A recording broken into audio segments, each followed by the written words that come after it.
Yeah. Saskia, welcome to the Goa School. It's such an honor and a privilege to have you with us today. You are a Dutch maestro. You're a world-renowned cellist, composer, educator, and author. And you have your guru is Pandit Hariprasad Chaurasia and Pandit Jasraj, and you've played with Pandit Jasraj, Sonal Man Singh, other people of that ilk. So really, you are the cream of the field that you belong to, and your guru did say about you that you have learned your music from God, and that everyone should listen to your music. It's been I mean we just having the opportunity to talk to you here today is it's really wonderful. So thank you so much for making the time. Yeah. For having me. It's a privilege and honor as well. I love the work that you're doing at the Goa School, so the privilege is absolutely mutual.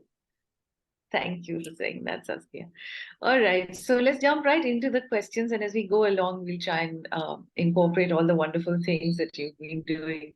So let's start at the very beginning. Tell us about your early life and how you got involved with music.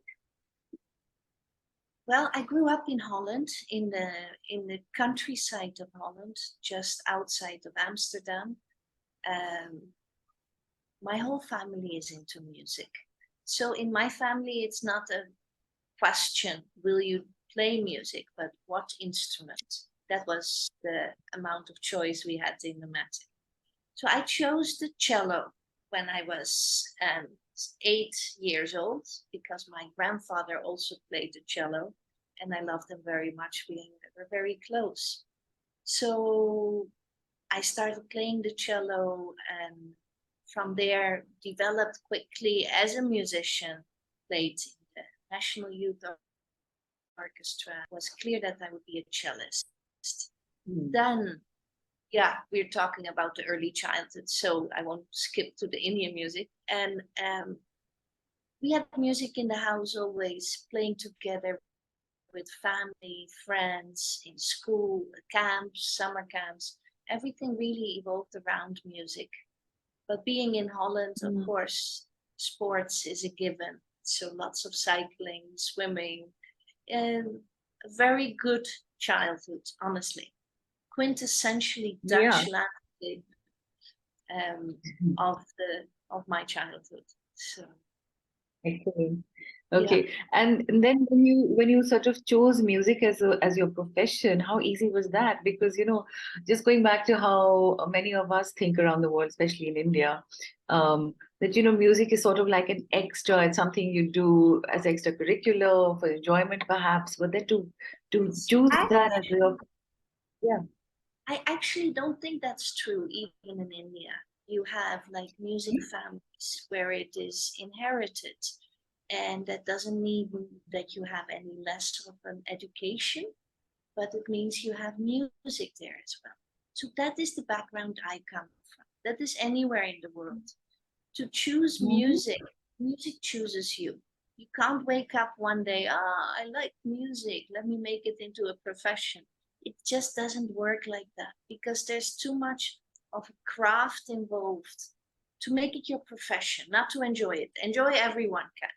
But to really go into the depth of a profession of music, you need to be in touch from basically your entire life, mostly.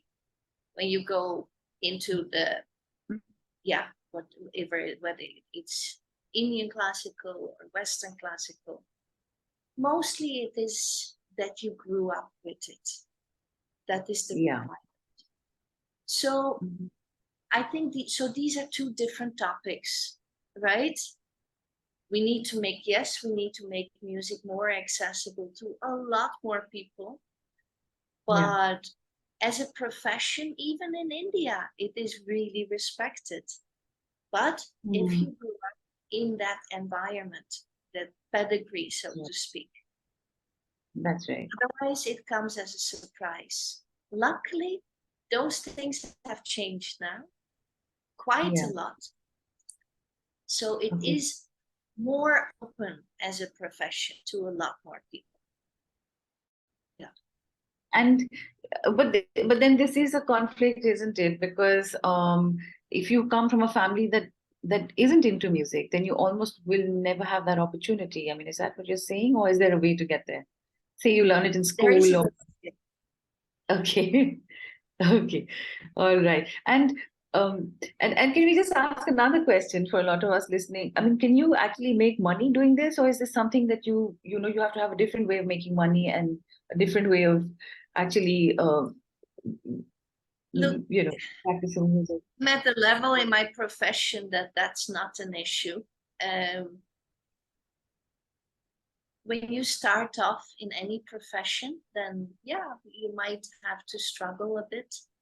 Yeah. I'm also, of course, very fortunate that that is not an issue because we've earned that respect and that place in the world of music. But yeah, I feel there are a lot of misconceptions about livelihood and musicianship and artistry for that matter. Often people feel that because, especially for young upcoming artists, you do what you love, so money should not be a consideration, which of Right. course is not a right approach. It's a profession. People have worked very hard to have that mastery. So of course they Yeah. should be financially compensated for that.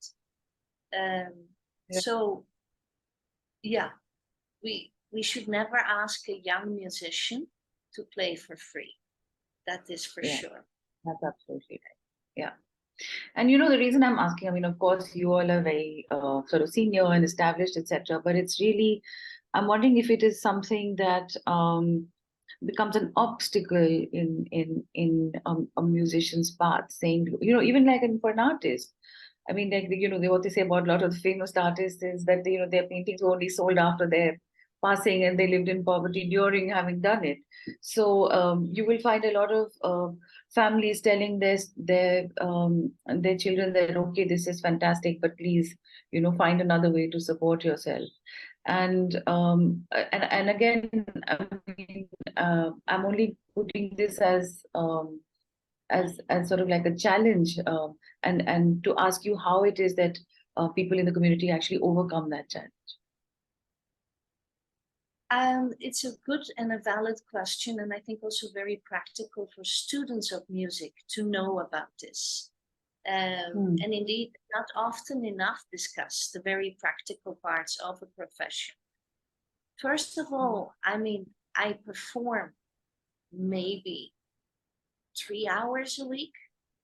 So I have a lot of other time. What do you do with that time as a musician? Now, I think for many, that is also where their livelihood comes from. One is in music education, one is in studio recordings, other is in composing for the wherever you have music.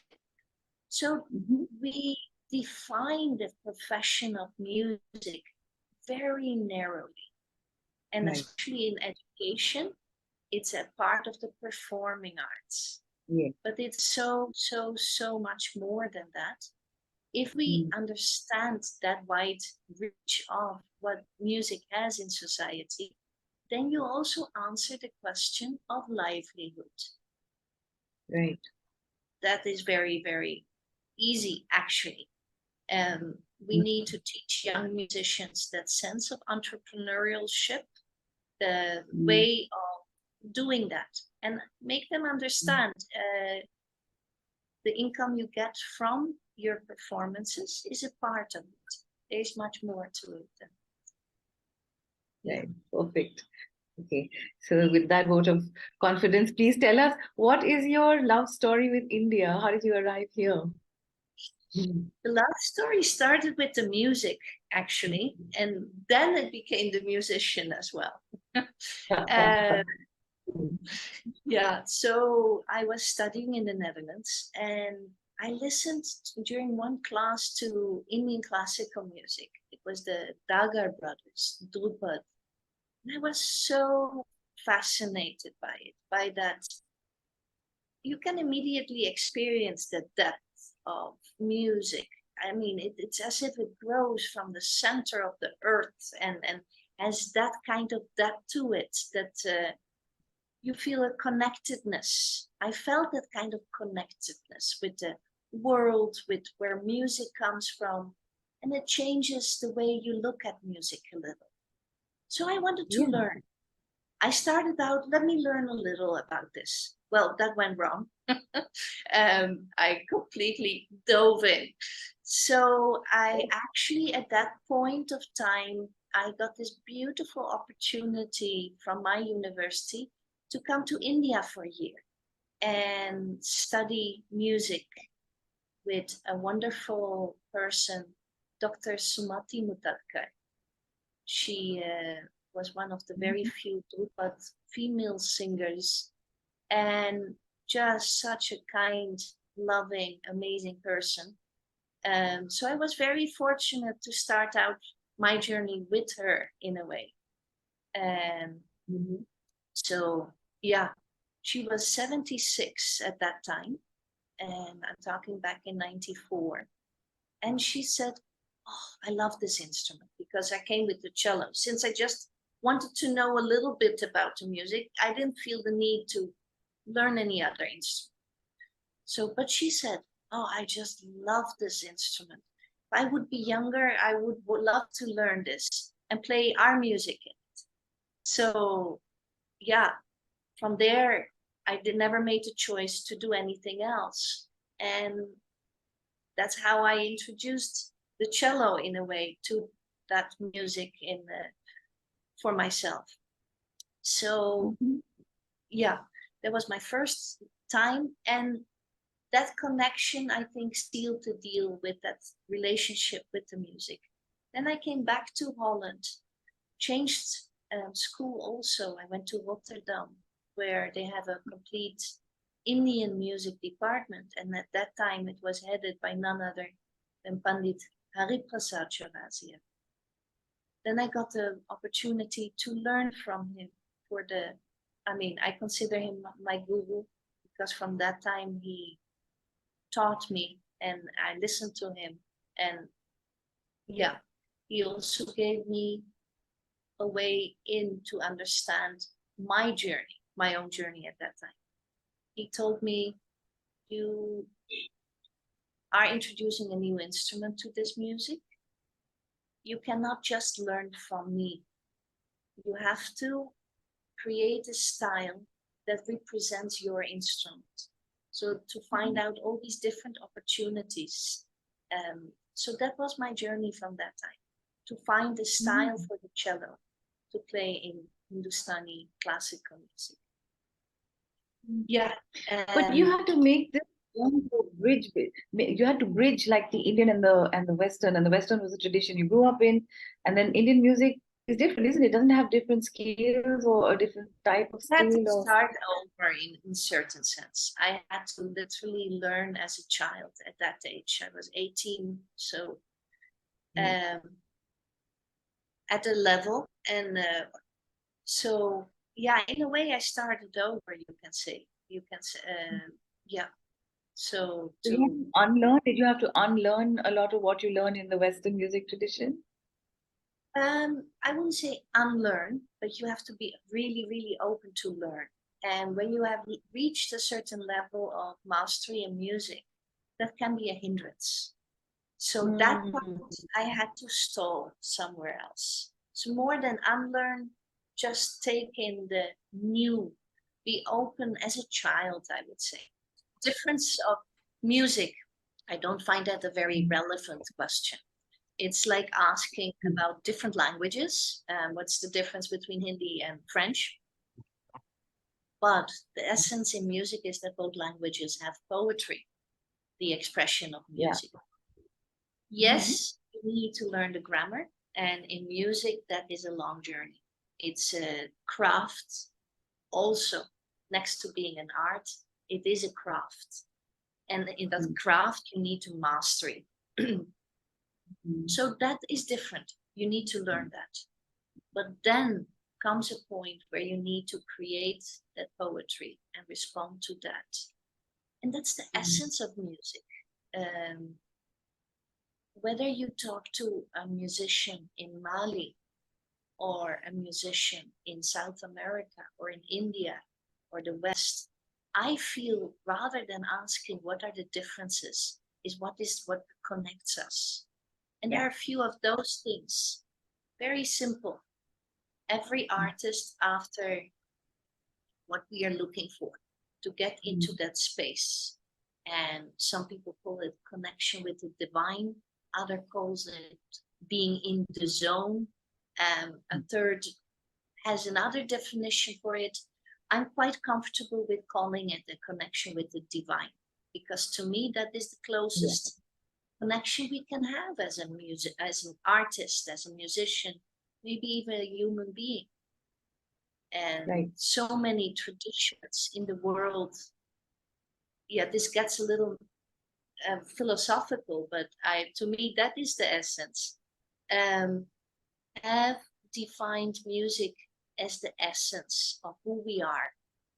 Whether this in Hinduism, whether it's in Christianity and Islam and Judaism, first there was the word.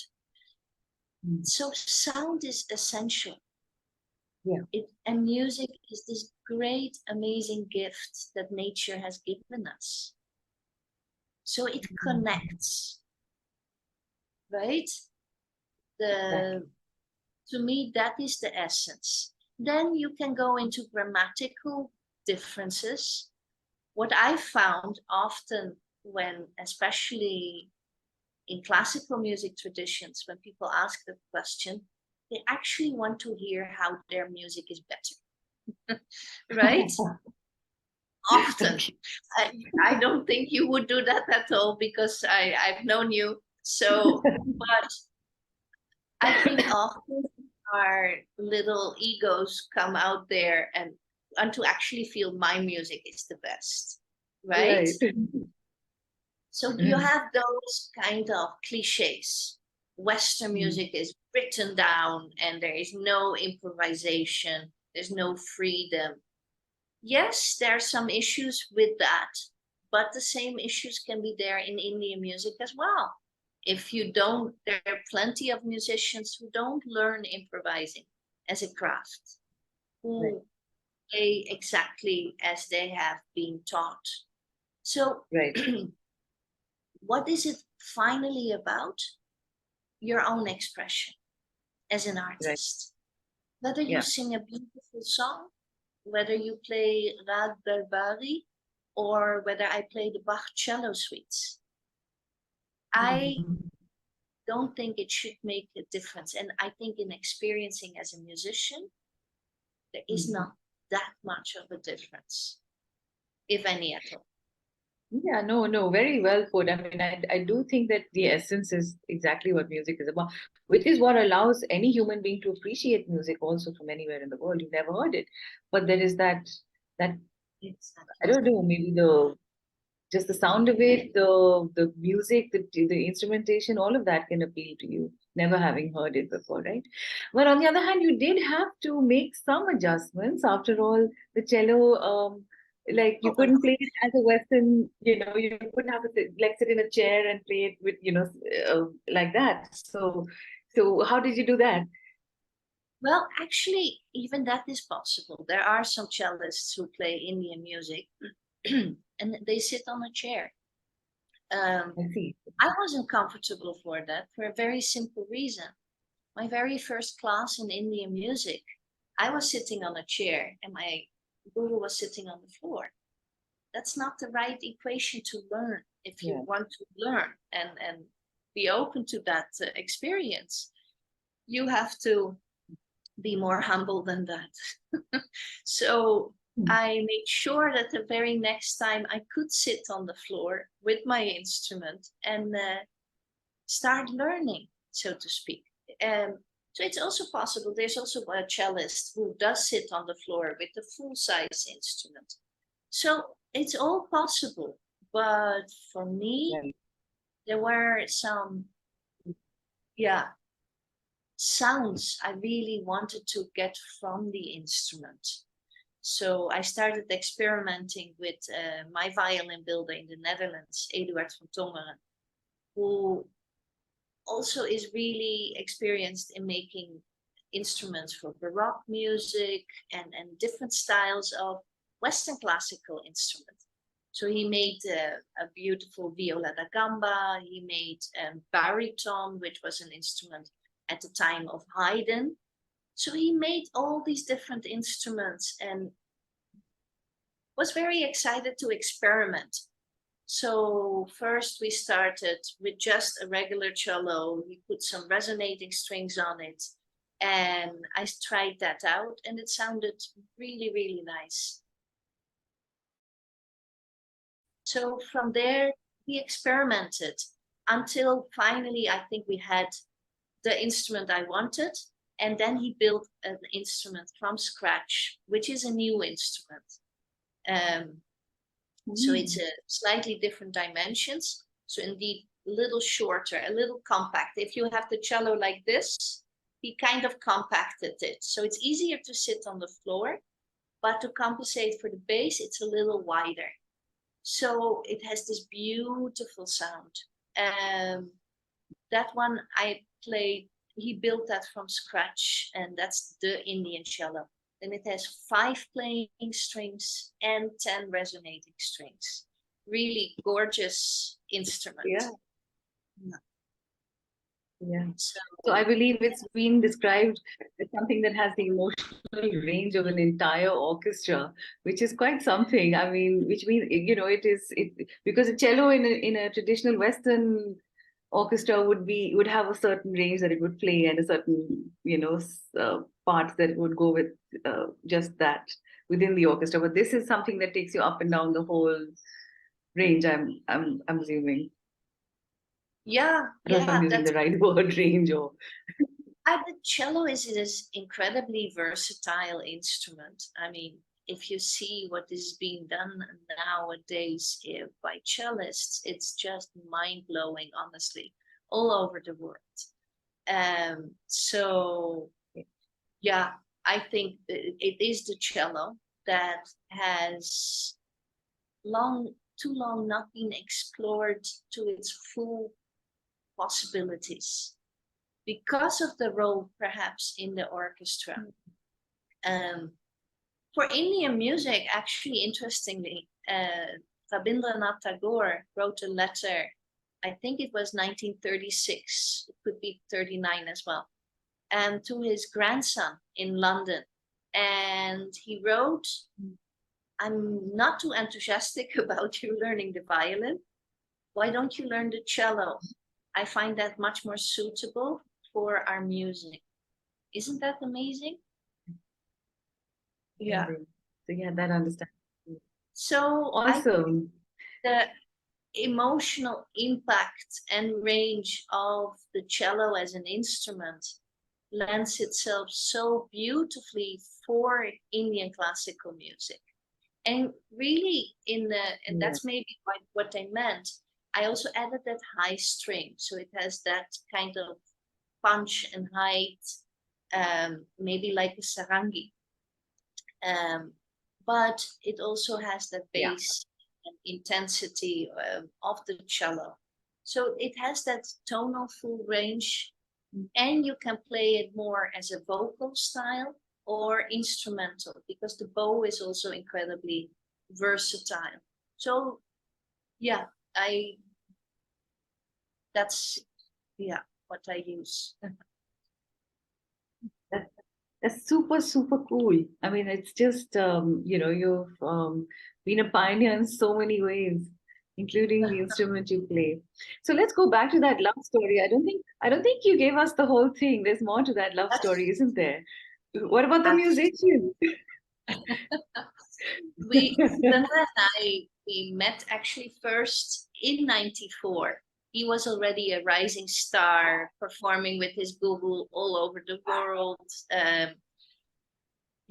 Doing really, really well already when he was also young. And we were friends. There was always this group of other musicians. So we never got to connect. Then when I finished my studies in 99, I came back again. And then we really connected. And it's literally after 3 days, we decided we had a life together. There was no looking back. Wow. Yeah. Oh, It was just, fantastic. sure, this Boom. makes sense. Yeah. Oh, So fabulous. Okay. it was love at extended first sight, I would say. That's a nice way of putting it. No, but you've done your life together involves such wonderful things, not just playing music and all of this, but you've now started this foundation. You have a beautiful son who's also part of the tradition. So there's really lots to talk about. How does your daily routine look? How much practice do you put in? How do you compose? Does composing come to you like at a dinner party somewhere, or does it come while you're sitting at the instrument doing your riyas or, you know? Both. There our life, and I think Shubhendra also agrees with, we live our life through music, and that is how we understand the world, literally, to make sense. Yeah. That is our filter to see the world. So everything I think I learned about India, about that, I learned a lot through my art. So even up to our honeymoon, we brought our instruments. We drove to Ladakh when we had, I think, the one single holiday in like 12 years. Well, in India as an artist. So we drove to Ladakh in our van with a 4-year-old Ishaan and our instruments. Drove the whole way. So for us, music is always there. That's what I meant with, you perform only a few hours, but you need to live your music the rest of the 24 hours. And a part, of course, is practice. It's when you're younger in your student days, that goes up to 10, 12, 14 hours a day. Wow. Wow. Yeah, that's the craftsmanship that is needed for this profession. Very important, though, when you're on the stage, you don't want that to sound like a lesson and, oh, look how difficult it is what I'm playing, right? It has to be an easy flow. Or like Pablo Casals said, the best technique is one that's never heard. It's there with you. To get there, to forget about technique, you need to first know it, obviously. So for us, another thing that we go with, so no shortcuts in practice. There needs to be now a maintenance of every day to at least 3-4 hours of practice. Right. Then next to that is composing. Sometimes you just compose because an idea is there. We are in a beautiful space. We once did a project for the Edinburgh Jazz Festival, and naturally inspired. And they put us up around in the countryside of Scotland and asked us, compose what you feel, how you feel inspired by nature. Which through ragas is a very, again, I think there's this beautiful, strong connection that is so beautifully verbalized in Indian music through the system of ragas, where you are literally inspired by the light, the season, the time of day. So all of these things, it's really important to experience that consciously. So we composed music with that. We composed a lot of music for just the two of us, inspired by just practicing. So composing, I just actually finished a full score for a documentary film about a little village in northeast of India, and their struggle to get electricity. And I composed it just using the cello. Different layers, different styles, and it was so much fun. So composing is you get inspired and you want to just express, or someone wants you to compose a score. We compose for different orchestras, different ensembles, for just the two of us. And now from two, we became three as well. The Rao Trio with Ishaan, who, wonderful pianist, 18-year-old studying in Berklee College of Music. Got just picked up by Sony Music as global scholar. So incredibly proud, of course, as a parent, but also amazing to work with him, because that freshness of looking at music, different genres. So we have these amazing conversations and musical exchanges between the three of us now, which is really, really exciting.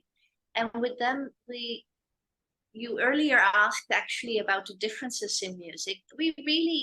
A lot of our work is about showing how similar it is. So for the Austrian Embassy and Cultural Foundation here in Delhi, we created the program Mozart in India. So literally using popular melodies of Mozart and concepts like a rondo form or a different harmonics and all, and make that relevant in a way of contextualizing that within Indian music, which is fun. We did a similar thing for Villa Lobos, for the Brazilian embassy. We now have a Peruvian musician over. So it's really, for us, I think music is about finding these connections in communication. And we do a lot of work with that. And he did a program himself this year around the world on 88 keys and performed in Bangalore International Center, India International Center. Really, really nice to see him also, and compose as well. So composing, you need to want to tell a story. I think that is the main thing in that.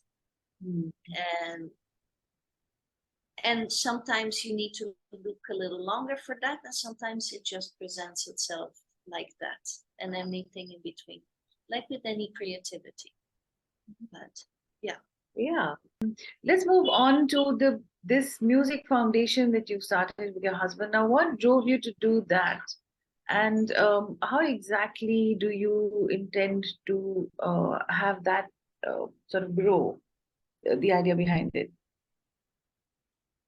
Well, back in 2014, we started the Shubhendra Saskia Rao Foundation to promote music education, especially with children. But it started out as for underserved communities. And usually we define underserved communities as people who are not so well off in society. But we found out that underserved communities in terms of music education is basically everyone, because music education is not present enough in the school system. So I started writing books, creating resources and lesson plans for teachers, really in a very professional way, and created the Sangeet for All music curriculum. With that now, I mean, it's really wonderful. We've been able to empower over 100,000 children. We found partnerships with top schools in Delhi, but also with places like the Tata Steel Foundation to do a project in Odisha for them, or the Massachusetts Arts Council to do some things in the US. Different organizations internationally as well as nationally who feel strongly that music should be a part of every child's education. And it is really, really, really important. I would say it's that important that I tell parents and teachers, if your child is not doing well in mathematics or language or any other academic subject, don't send them for tuition, send them for music. Yeah, really. And exactly, and it's not just me.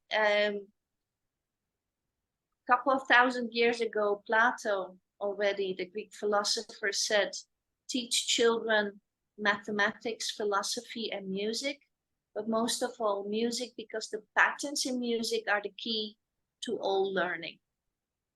Yeah. And that is just true. It is just true. So we started out as music as a profession not being available to everyone. Profession is like that last final step. Not everyone who learns mathematics is gonna be a mathematician. But the learning of the subject is so essential. And neurologists come with more and more and more evidence of how important music actually is. Give a very, very brief synopsis of that. Most activities, you must have heard about that, activate either the left part of the brain or the right part of the brain. And meditation, you also activate that central part of the brain.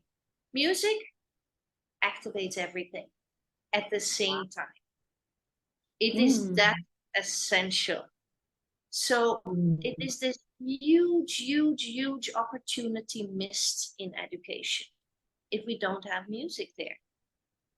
And before it becomes a performing art, it is a sharing art. You know, singing together, a mother singing a lullaby, sharing music in the household. If that is there, the child grows up differently. Another thing I always tell parents, to your child, you will sound better than Lata Mangeshkar. Yeah. You need to share music. It doesn't matter how it is. So it starts that simple. In schools, we come with either a complete curriculum where we train their music teachers. We also train the classroom teachers for the younger grades how to integrate their entire education system in music. It's not just singing songs, but how can you explain concepts? How can you train your memory? How can you plan your day, save your own voice as a teacher? So arts integration is a really, really important thing. We're also starting online workshops on this right now with a new partnership, IPN, and we have our first workshop I'm giving for this specific topic is 3rd of August. It's really, really essential right now in education. I'm happy that the National Education Policy of 2020 gives a lot more importance to arts education than previously has been done. So that's a very, very big positive step forward. So yeah, for any school principals, leaders, we are doing that workshop to understand a bit what the possibilities are. Because it's one thing about talking, yeah, it's so important. But what I wanted to create is an actual very practical roadmap. What they can do. One thing is, yeah, I want to, the aspiration. The other is, how do I get it done? So that is what we're helping schools with. From instrument playing. So in our program, it's like 30 kids play instruments at the same time, which doesn't happen normally in a school. Otherwise, there's one little keyboard in front and everyone can play 5 notes by turn. I don't know how you can make class more boring than that. But so the need of the hour is, I think, anywhere in the world, but maybe especially in India, since we're here, is to have new enthusiastic music educators, both for early childhood as well as later in life, for children who have that talent and who would want to make it into a profession. But first and foremost, for everyone. because from there, everything else comes. So yeah, I've written like 10 books, created new patented instruments for early childhood Indian music education. It's another passion, it's safe to say. Yeah. And are these available on Amazon? I mean, as adults, how can we catch up with all this? I mean, It how do is. you? It is. Yeah, it is. Exactly. It's Sangeet for All under my name, Saskia Rao-de Haas. You can type on Amazon and then you'll get all the books for different age groups as well. Or our website. Yeah. Right, right. Yeah. What would you recommend for adults who may have just learned rudimentary music but are, love listening to it, but would love to maybe catch up a little bit with all of this that you're Yeah. teaching? We How should do do we? that as the next project, you know. I mean, indeed, adults sing. You have an instrument with you always. The whole I would spot. love to see a lot more choirs where people sing together, share music. It's not only, yeah, like I said, before it becomes a performing art, it's a sharing art. So if you Right. have an organization, from time to time, if you have a meeting, start it with singing or chanting or whatever you feel. Often you have, Right. any culture has group prayers that are sung. That community bond, whatever religion you are or no religion at all, it doesn't matter. But that connection through music is a very strong bond. And listen. So these are the two things available to everyone. Listen to music, go to concerts. It's your mental well-being as well. Music, you can compartmentalize that. Okay, now I'm doing 1 hour of this for my well-being, meditation. Listening to a beautiful piece of music is just that. Right. Are there some people in the world, and I'm just curious, who, like the people who profess to be tone deaf or whatever it is, say we don't like music at all. Why does that happen, do you think? Is it just because they've not been exposed to music?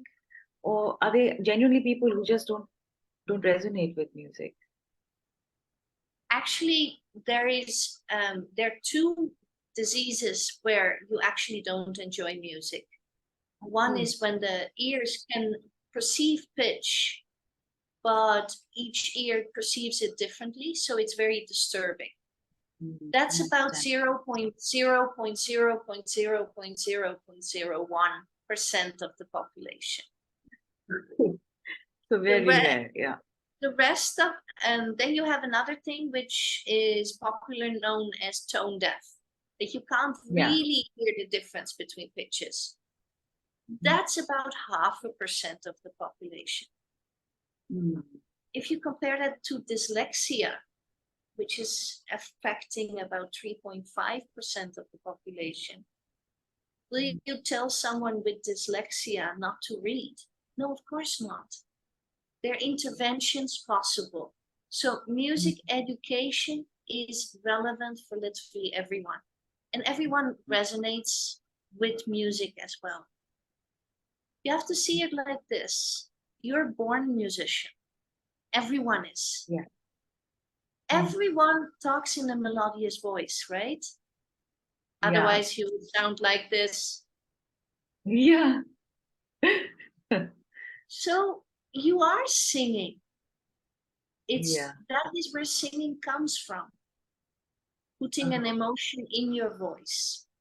The other thing, also very simple evidence, everyone has a sense of rhythm. The moment you stop having a sense of rhythm, you're no longer with us. That means your heart stops beating. Right. So it is so ingrained in us. It's that, yeah. It's a gift from nature. It is who we are as humans. So music education should have that as a starting point, not finding the 5 talented kids in the class only. Everyone should have music in their lives from as early as possible. Yeah, I totally agree. Now, one last question, Saskia. How does modern life actually influence the way that music is appreciated or played around and around the world? And the reason I ask this is because, in the old days, one used to just gather around a guitar, gather around, be somebody on a tabla and somebody on a stringed instrument, made perhaps, I think a tanpura, very common, and then do this sort of group music experience. But now, of course, you have to be on, I don't know, what are those, Spotify or whatever, some other thing to be able to access your music. So there's technology. Even the radio still exists, luckily, FM and all of that. But all of that is quite pop oriented. So what are your thoughts on some of these things about modern life and music? There are different aspects to it. As a musician, in a way, because of the overload of technology, we've actually gone back to the most important and relevant thing. The concerts for performing artists has become the central focus point again. Yeah. Recordings are there, it's on Spotify, all of that, but most of it is always in relation. We put it with the concert tour, with new compositions. So for us as artists, actually, it has become slightly more focused again on concerts, away from recordings. Mm-hmm. For music education, I think young people have this access to a much larger variety of music, which I think is great. Mm. And it is used. People on Spotify, people do try out new things, listen to different kinds of music, which I think is great.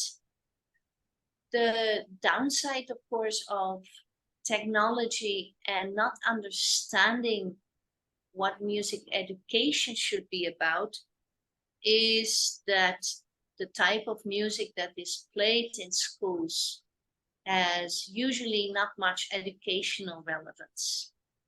Mm. They put the idea, in arts education, what is our aim? Right? To spark that sense of creativity, to create that spark in a human being. It's not entertainment. So no, that is often confused, I feel. I hear often music teachers say, we want peppy, happy music for kids in the class. And what they consider peppy and happy for kids is actually the opposite. It's usually loud beats, a lot of technology within the music. Nothing against it, but it's not for that age group. Right. For that age group, they need to learn that if I clap my hands, it makes a sound. If I tap the table, it makes a sound. I have a voice, I can sing. These nursery rhymes on speed, I call them, they are more like a musical sugar rush. I'll explain. If you ask a kid, what do you want? And they ask, I want Coca-Cola. And you actually give them 5 cans of Coca-Cola. Everyone knows that they'll be bouncing off the walls. It's not a happy feel. So that is what that type of music does for young kids. For teenagers, again, completely different story. There you need to give them the space and the opportunity to express who they are as musicians. There can be protests, there can be lots of loud, angry sounds. It's a different story, right? Yeah. However, when you get it right in early childhood education, the choices later in life to return to are so much bigger. That music is a part of a person's life from day one until the last day of their life. So that is what we need to facilitate. How that is different today from 100 years ago, I don't think at all. Where we struggle I guess, as people now in these times, is to get together and just have that simple time away from screens. That, yeah, maybe music can help with that. However, concert visits are doing well. People need it to get together through music. Yeah, I agree. So it's about that human connection and keeping that going, and meeting. It's a meeting of minds in a completely different way, in a way that you're using universal language, which is which connects everyone across the world. So that's absolutely a fantastic point to end. Thank you so much, Saskia. It's been wonderful, wonderful talking to you. We will certainly get on to Sangeet for All, and if you've got questions, we might come back to you. But congratulations, because honestly, to get the first complete music curriculum and framework from all the way from preschool to grade 12 out and dusted is just like an amazing achievement, right on top of everything else that we've learned about you. So thank you so much for your time. Thank you for your compositions. Thank you for your contributions. Thank you for just being the most lovely sort of um, how do you put this, like an ideal for people at the Goa School to really look up to and try to emulate. So thank you so You much. make me blush with all the nice things you're saying. Thank you for having me. No, it's all right. We'll connect. Thank you. Bye now.